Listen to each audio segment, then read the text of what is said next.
السلام علیکم دوستو، آج کی اس ویڈیو میں ہم ایک نہایت اہم موضوع پر بات کریں گے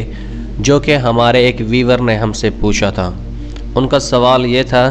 کہ مجھے میرے والد نے یونیورسٹی کی فیسوں کی مد میں کافی رقم دی، لیکن میرے ایک دوست نے میری مدد کرتے ہوئے میری بھی فیس خود ہی جمع کروا دی، اور جو رقم مجھے میرے والد نے دی تھی اسے میں اپنی مرضی سے خرچ کر رہا ہوں۔ مجھے جو چیز چاہیے ہوتی ہے میں خرید لیتا ہوں۔ اب اس کا حکم کیا ہے اور اس کا ممکنہ حل کیا ہو سکتا ہے؟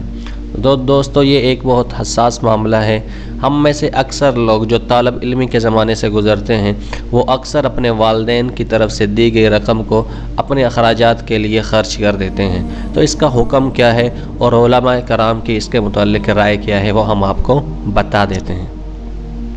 تو اس کا جواب یہ ہے کہ تعلیمی اخراجات پورے کرنے کے لیے والد اپنے بیٹے کو جو رقم دیتا ہے وہ عام طور پر والد کی طرف سے بطور ملکیت نہیں دی جاتی، اور ایسی رقم اپنے بیٹے کو دیتے ہوئے والد کا یہ ارادہ نہیں ہوتا کہ بیٹے کی مرضی جیسے مرضی خرچ کرے، بلکہ ایسی رقم واجب نفقہ کی مد میں شمار ہوتی ہے جس کے لیے رقم وصول کرنے والے کا ضرورت مند ہونا شرط ہوتا ہے۔ چنانچہ بیٹے کو ملنے والی یہ رقم ایک اعتبار سے خرچہ بھی ہے،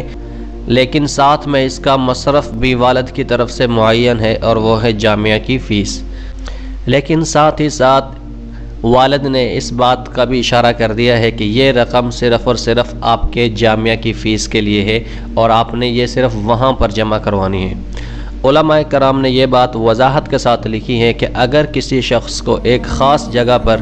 رقم خرچ کرنے کے لیے دی جائے تو اس کے لیے کسی دوسری جگہ اس کا خرچ کرنا جائز نہیں ہے۔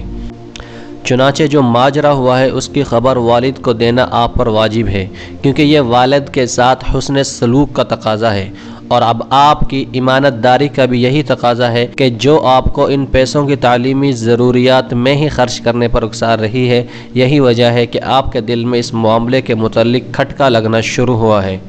اس سے یہ بھی معلوم ہوتا ہے کہ آپ کی فطرت سلامت ہے اور آپ اللہ تعالیٰ کی رضا کا موجب بننے والے کاموں کی جستجو میں رہتے ہیں،